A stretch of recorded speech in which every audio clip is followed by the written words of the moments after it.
দেখবো দিন, সঙ্গে আছে লিটল ডিম, লিটল ডিম। মা, খুব ক্ষুধা লেগেছে। উফ, কি সুন্দর ঘ্রাণ!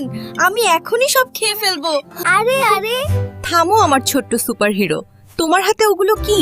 কই কিছু না তো, এ তো আমার শক্তিশালী হাত। ওগুলো হলো জীবাণু রাক্ষস। নবীজি বলেছেন খাওয়ার আগে 2 কবজি পর্যন্ত হাত ধুতে হয়। এটা প্রথম সুন্নাত। ওহো, ভুলে গিয়েছিলাম।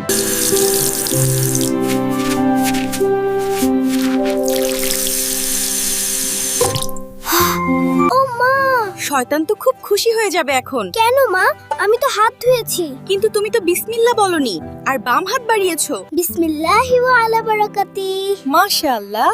এখন তৃতীয় সুন্নাত হলো সব সময় ডান হাতে খাওয়া। আউচ আউচ, মা খাবারটা আমাকে কামড় দিয়েছে, অনেক গরম। বোকা ছেলে, খাবার কি কামড় দেয়? নবীজি শিখিয়েছেন খাবার সব সময় নিজের সামনের দিক থেকে খেতে হয়। এটা 4 নম্বর সুন্নাত।